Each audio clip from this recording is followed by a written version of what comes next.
Muito boa tarde. Agora, meio-dia, está no ar o Jornal da Assembleia. Ato solene comemora Dia do Vigilante. Dia agitado nas comissões temáticas. E hoje tem reunião da Comissão de Infraestrutura, dos Direitos Humanos e dos Assuntos Metropolitanos. Das atividades econômicas, da saúde e dos transportes. Conselho de Ética decide o futuro do deputado Luiz Moura do PT. Agora, no Jornal da Assembleia desta terça-feira, 24 de junho, dia de São João.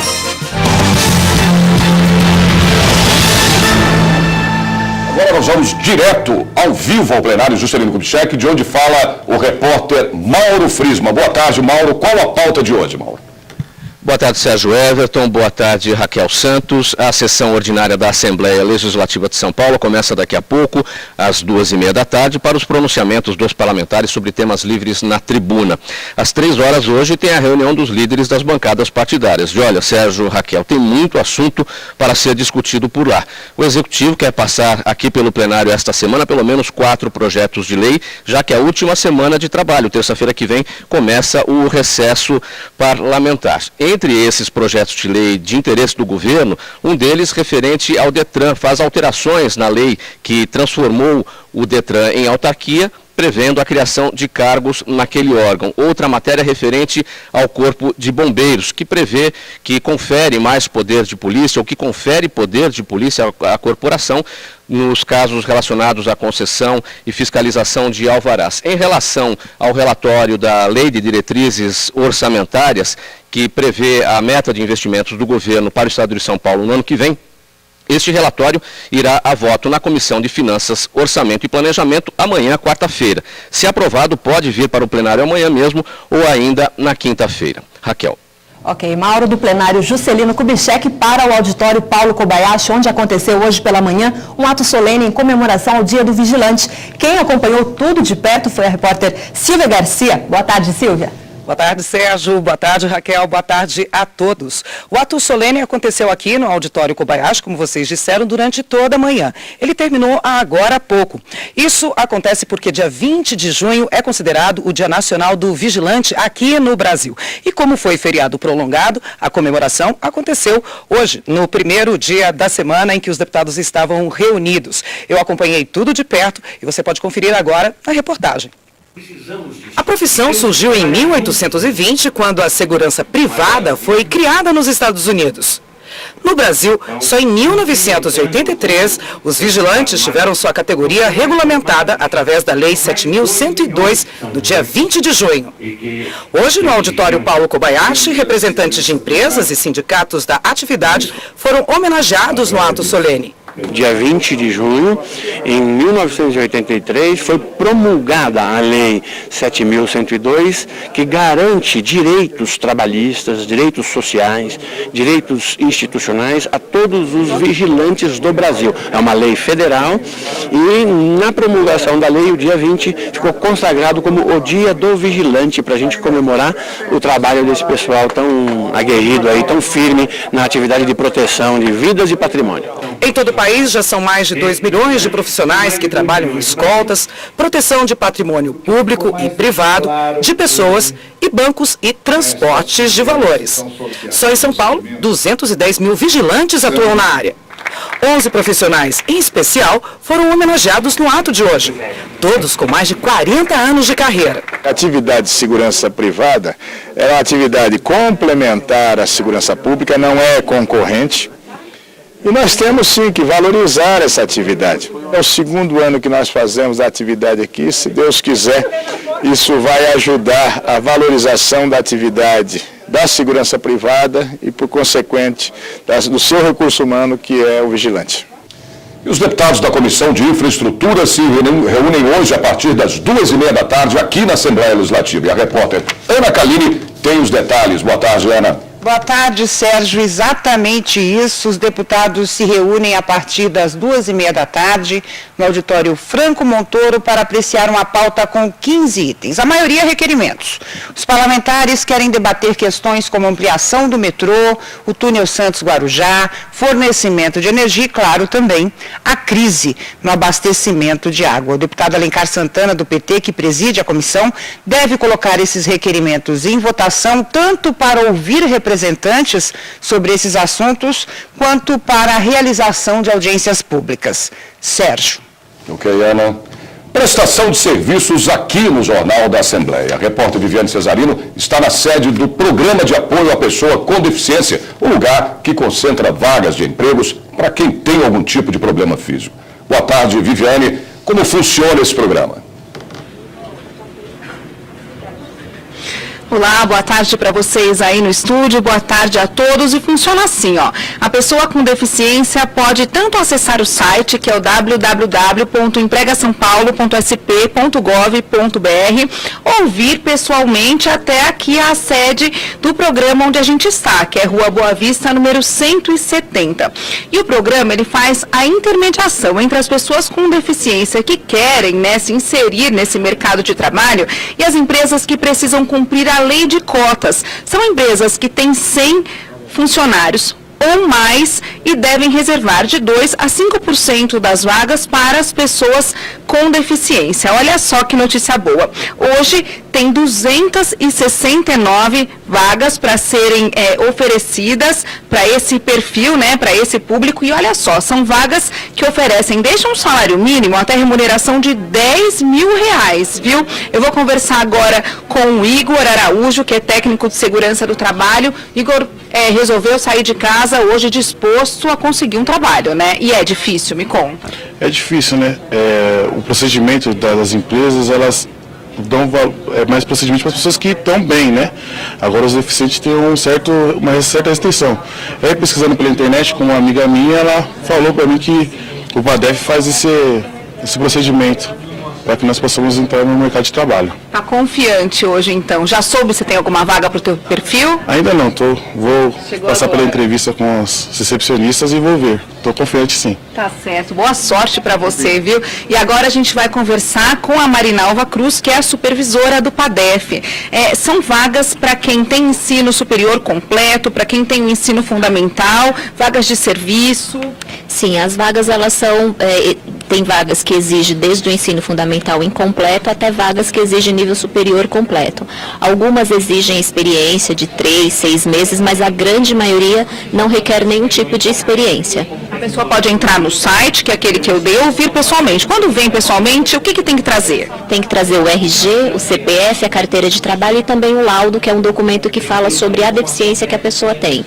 O horário de atendimento aqui na sede é de segunda a sexta, das 8 da manhã até as 15 horas, e nas unidades Pátio e Poupa Tempo até às 17 horas. Muito obrigada pela sua entrevista. Daqui a pouquinho a gente vai voltar a falar ao vivo daqui e a gente vai contar quantas pessoas já conseguiram entrar nesse mercado de trabalho, que é difícil, como o Igor falou, e a gente vai contar o que acontece com as empresas, porque olha só, ainda existe muito preconceito, viu, Raquel? É com você. Ok, Viviane, até daqui a pouco. Vamos a imagens ao vivo da cidade de Campos do Jordão, na Serra da Mantiqueira. Muito frio nesta madrugada, os termômetros marcaram 5 graus positivos, mas a sensação térmica ficou próxima de 0 grau. Muito frio mesmo em Campos do Jordão. O inverno começou frio também em São Paulo. E se prepare, hein? Prepare aí o seu casaco, porque a temperatura vai cair ainda mais no fim da tarde de hoje. A mínima foi de 13 graus e a máxima não deve passar dos 25 graus.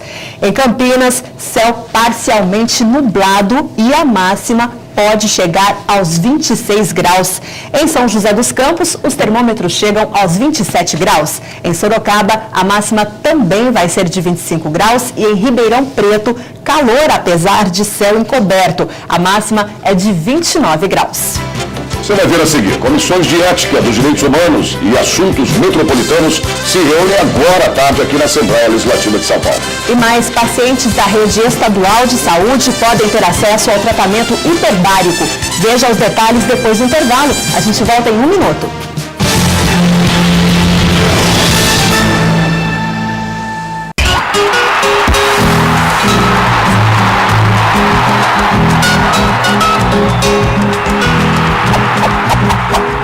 Vamos acompanhar neste boletim da Copa a sequência dos uniformes utilizados pela nossa amada seleção durante os anos.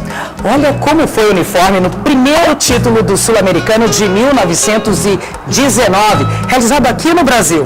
Estiloso. Este foi utilizado na Copa de 1930, com o novo escudo, olha, da CBD. No primeiro jogo da Copa de 1938, o uniforme já foi diferente. Só para recordar, com este uniforme aqui, a nossa seleção bateu a Polônia por 6-5. Você acompanha nos próximos boletins a evolução do uniforme da seleção brasileira.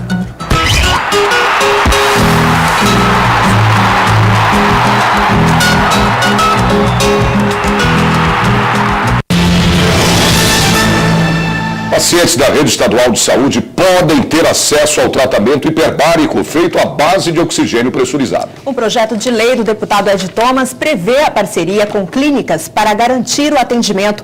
Esse projeto já foi aprovado na Assembleia, mas ainda não foi sancionado pelo governador. Dados do Ministério da Saúde mostram que a diabetes atinge cerca de 8% da população brasileira. Muitas vezes, essa doença acaba acarretando feridas e infecções de difícil cicatrização. Uma opção de tratamento garante uma melhor recuperação, não somente para esse tipo de paciente, mas para pessoas com outras enfermidades. É a medicina hiperbárica. Tem que ter uma concentração bem alta de oxigênio no sangue. Para atingir isso, não basta só respirar oxigênio 100% por uma máscara, tem que estar pressurizado, né? O tratamento existe há 30 anos, mas ainda é desconhecido da grande maioria. Hoje, com a informação dos ótimos resultados clínicos, está sendo mais recomendado. Desde 2011, está no rol dos procedimentos obrigatórios dos planos de saúde, mas na rede pública ainda não está disponível. Por isso, muitos dependem da justiça para ter acesso ao tratamento. A gente recebe bastante mandado de citação, exatamente por esse tipo, não exatamente para oxigenoterapia hiperbárica, mas também para procedimentos que requerem essa certa urgência. É bastante comum, sim. No Brasil, mais de 100 mil pacientes já foram tratados. Além dos bons resultados, a medicina hiperbárica reduz o tempo de internação hospitalar, o uso de antibióticos e até de cirurgias. Quem se utiliza desse tratamento vê e sente os resultados. Eu nem sabia que existia esse tratamento. Aí, pela primeira vez, eu tive um problema na minha perna, que é diagnosticaram como erisipela. Hoje já está bem melhor, é claro, depois das sessões de hiperbárica. Eu tenho erisipela bolhosa e o médico mandou fazer hiperbárica, mas infelizmente aqui não se consegue nada, né? A não ser na briga. Depois de muito quebra-pau, muito processo, eu consegui, pelo convênio, fazer 10.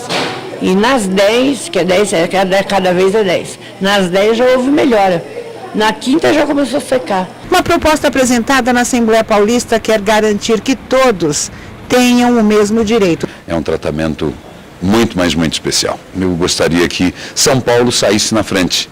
São Paulo é referência em tantos segmentos, em tantas obras, né, em tantas coisas boas, que o reconhecimento e os convênios com as clínicas, né, hiperbárica pudessem acontecer nesse estado e fossem para todo o país. Só São Paulo tem 38 clínicas, e quase 100 em todo o país. E a repórter Silvia Garcia tem agora ao vivo as informações sobre a audiência pública da Comissão de Defesa dos Direitos da Pessoa Humana, da Cidadania, da Participação e das Questões Sociais. Silvia. Isso mesmo, Sérgio. Logo mais à 13h, a Subcomissão de Assuntos Quilombolas, criada pela Comissão dos Direitos Humanos, recebe representantes do INCRA Estadual, do INCRA Nacional, da Secretaria de Justiça e Secretaria de Segurança para discutir e esclarecer assuntos sobre direitos da população quilombola e principalmente a regularização das suas terras. Lembrando que a população quilombola ocupa várias partes do estado de São Paulo, como Vale do Ribeira, Vale do Paraíba e ali também pelo litoral norte. Esta audiência pública será presidida pelo deputado Adriano Diogo, do PT, e acontece logo mais, à 13h, no auditório Teotônio Vilela. Volto com você, Sérgio. Obrigado, Silvia. Nós voltamos a falar ao vivo com o repórter Mauro Friesman, que tem todas as informações sobre a reunião do Conselho de Ética e Decoro Parlamentar, que vai investigar as notícias de que o deputado do PT teria supostas ligações com o crime organizado. É isso, Mauro? É isso mesmo, Sérgio. Os deputados integrantes do Conselho de Ética e Decoro Parlamentar da Assembleia Legislativa de São Paulo se reúnem daqui a pouco para analisar uma representação feita pelo deputado Pedro Tobias, do PSDB, contra o deputado Luiz Moura, do PT. Esta representação cita reportagens que falam sobre a suposta participação do deputado Luiz Moura de uma reunião da qual estariam presentes pessoas acusadas pela polícia de participar do crime organizado no estado de São Paulo, pessoas acusadas de fazerem parte de uma facção criminosa que atua dentro e fora dos presídios. Esta reunião está prevista para começar às 2h30 da tarde no plenário Dom Pedro I, e o presidente do Conselho de Ética e Decoro Parlamentar é o deputado Hélio Nishimoto, do PSDB. Raquel.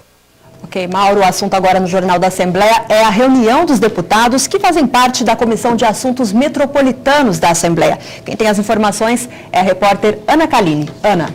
Raquel, na reunião, 11 itens. Essa reunião deve ter início às 2 da tarde aqui no plenário Tiradentes, e o deputado Roberto Moraes, do PPS, vai colocar para apreciação dos deputados vários projetos e requerimentos. Entre os projetos, uma proposta do governador para a criação da Agência Metropolitana do Vale do Paraíba e Litoral Norte. Além disso, os deputados requerem a realização de audiências públicas para debater temas como os critérios para a instalação de unidades prisionais no estado de São Paulo, a crise no abastecimento de água na região metropolitana de Campinas e também sobre a questão de emancipação de municípios. Existem muitos pedidos aqui na Assembleia Legislativa de municípios paulistas que querem ser emancipados. E os deputados querem debater principalmente os critérios para a emancipação dessas cidades. Raquel. Ok, vamos a informações do trânsito. Você vê aí imagens ao vivo da rodovia Presidente Dutra, a mais movimentada do país, ligando São Paulo ao Rio de Janeiro. O tráfego é normal em Guarulhos, perto do Aeroporto Internacional de São Paulo. Veja como fica o tempo no interior e também no litoral do estado hoje.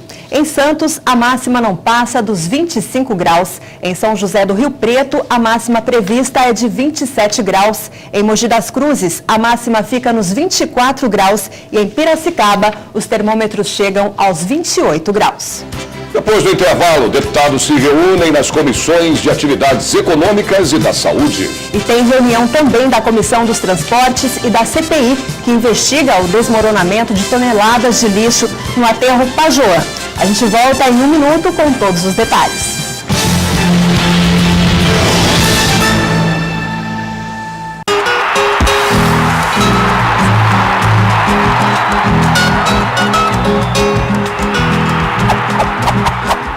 Aqui no SP na Copa, você acompanha como era o uniforme da nossa seleção. Por exemplo, olha só este aqui, que foi utilizado durante 10 anos pela seleção, de 1939 até 1949.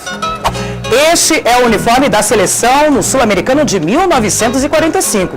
Já mudou, né? Em 1949, aparece pela primeira vez o calção azul, com frisos aqui mais pelas laterais. Na tragédia da Copa de 1950, novo uniforme. Já estamos chegando na amarelinha. No próximo boletim, você vai saber em que ano ela surgiu e ver a evolução do uniforme da nossa seleção brasileira. Não perca, hein?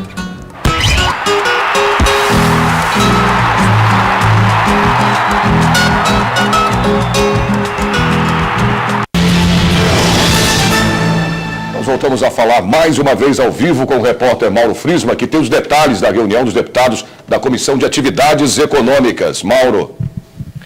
Sérgio, os deputados integrantes da Comissão de Atividades Econômicas da Assembleia Legislativa vão se reunir daqui a pouco e, na ordem do dia desta reunião, uma pauta com 10 itens para serem apreciados. Entre esses itens, pareceres a projetos de lei de autoria dos deputados e também requerimentos. Há uma moção a ser apreciada, uma moção de apelo à presidente Dilma Rousseff, no sentido de que a presidente empenhe esforços no sentido de rever o incentivo da exportação do couro in natura, criando políticas que privilegiem a indústria nacional de calçados. Esta moção de apelo é de autoria do deputado Roberto Engler, do PSDB. A reunião está prevista para começar às 2h30 da tarde, no auditório Paulo Kobayashi, sob a presidência do deputado Itamar Borges, do PMDB. Raquel. Ok, Mauro, e às 2 da tarde, no plenário José Bonifácio, aqui na Assembleia, acontece a reunião da Comissão da Saúde. A repórter Silvia Garcia tem ao vivo todos os detalhes. Silvia. Isso mesmo, Raquel. 8 itens fazem parte da 12ª reunião da Comissão de Saúde desta tarde. Entre eles, já como conclusivo, que é quando não passa pelo plenário e vai direto para as mãos do governador, estão a realização dos Jogos Regionais de Saúde para estimular a prática de atividades no Estado e um pedido à presidente Dilma Rousseff para o credenciamento de mais um serviço de hemodiálise na região do Alto do Tietê. Essa comissão acontece logo mais às 2h da tarde, aqui na Assembleia Legislativa de São Paulo. Volto com você, Sérgio. Ok, Silvia. E a repórter Ana Kaline traz as informações da reunião da Comissão de Transporte e Comunicações que acontece hoje, a partir das 3 da tarde, aqui na Assembleia. Ana, é com você. Exatamente isso, Sérgio. A reunião deve começar às 3 da tarde, aqui no plenário Tiradentes, sob a presidência do deputado João Caramês, do PSDB. Além de uma pauta com 8 itens, os deputados devem ouvir o diretor executivo da concessionária SP-Mar, Marcos Abreu Fonseca, a SP-Mar, que é responsável pela obra do trecho leste do Rodoanel. Os parlamentares querem esclarecimentos sobre a morte do pedreiro Valdete Cunha no mês de abril, na obra do Rodoanel no trecho leste, na região de Itaquaquecetuba. Além disso, os deputados também querem saber por que tanto atraso nessa obra. Raquel. E hoje também tem reunião da CPI que investiga as causas e apura responsabilidades pelo desmoronamento de 450 mil toneladas de lixo no aterro Pajoã, em Itaquaquecetuba, na Grande São Paulo. Quem tem todas as informações ao vivo é o repórter Mauro Frisman. Mauro. Raquel, este acidente ocorreu no dia 25 de abril de 2011. Nesta reunião hoje, que vai acontecer aqui na Assembleia Legislativa, os deputados integrantes da CPI vão analisar 4 requerimentos de convocação. A ideia é trazer para depoimento na CPI Otávio Ocano, presidente da CETESB, José Cardoso, o proprietário do aterro, Tiago Silva Machado, que era o secretário municipal do Verde e do Meio Ambiente de Itaquaquecetuba à época do acidente, e a atual secretária do Verde e do Meio Ambiente naquela cidade, Regina Atier. Estas convocações, se forem aprovadas, essas pessoas terão que comparecer à CPI obrigatoriamente. A reunião começa às 3 horas da tarde no auditório ou no plenário José Bonifácio, sob a presidência do deputado Alencar Santana, do PT. Raquel. Ok, Mauro, obrigada pelas informações. Sérgio. Nós voltamos a falar com a repórter Viviane Cesarino, que está na sede do programa que ajuda pessoas com algum tipo de deficiência física a arrumarem emprego. Viviane, quantas pessoas já foram beneficiadas? Então, desde 1995, quando o PADEF, o Programa de Apoio à Pessoa com Deficiência, foi criado, mais de 14 mil pessoas conseguiram um trabalho. Eu cheguei aqui achando que esse número era bastante, mas a Marinalva me disse que não é. E só para a gente mostrar para vocês que realmente não é, de janeiro até maio foram oferecidas 16.980 vagas. E sabe quantas pessoas conseguiram trabalho? Só 479. Marinalva, por que acontece essa diferença? Se tem vaga e pessoa com deficiência querendo trabalhar, por que isso acontece? Porque na maioria das vezes as empresas elas costumam escolher por tipo de deficiência. Então muitas vezes a gente até brinca, né? Fala que a empresa está buscando deficiência e não profissionais. Então essa é uma das grandes dificuldades. Tem muitas empresas que oferecem as vagas, mas elas querem um cego que enxerga, um surdo que escuta e um cadeirante que anda. Ou seja, fica praticamente impossível cumprir cota se a empresa continuar buscando por tipo de deficiência. Então, o que a gente recomenda é que a empresa procure profissionais que vejam as habilidades, as competências e não o tipo de deficiência. Falta acessibilidade também em muitas das empresas que querem cumprir a cota, que precisam cumprir essa cota, né? A falta de acessibilidade, aí não é só uma rampa, não é só um banheiro, né? Ela existe tanto dentro quanto fora da empresa e isso muitas vezes também acaba interferindo. Por isso que quase todos os meses nós temos um número bem significativo de vagas, mas o aproveitamento final ele é muito pequeno, né, frente à quantidade de pessoas que nós atendemos por mês. Só pessoas novas que são atendidas todo mês em todo o estado, são quase 400 pessoas que entram nesse banco de dados mensalmente. Então não pode só cumprir na teoria, tem que cumprir na prática, tem que fazer essa inclusão valer a pena, né? Exatamente, entender que as pessoas são diferentes, né, que a deficiência nada mais é que uma característica e que a oportunidade de emprego todo mundo tem que ter, tendo deficiência ou não. Muito obrigada pela sua entrevista. Vamos então repetir, né, o site para que as pessoas com deficiência possam procurar esse trabalho. É o www.empregasaopaulo.sp.gov.br. Raquel. Ok, Viviane, vamos a mais informações do trânsito em São Paulo. Você vê aí imagens ao vivo da Marginal do Rio Tietê, próximo ao Sambódromo. O tráfego é bastante intenso nos dois sentidos, mas sem pontos de congestionamentos. O inverno já chegou e a temperatura já começou a cair em todo o estado de São Paulo. Em Franca, os termômetros hoje não passam dos 27 graus. Em Bauru, máxima de 27 graus. Em Limeira, a máxima fica nos 24 graus. E em Marília, a máxima prevista para hoje é de 25 graus.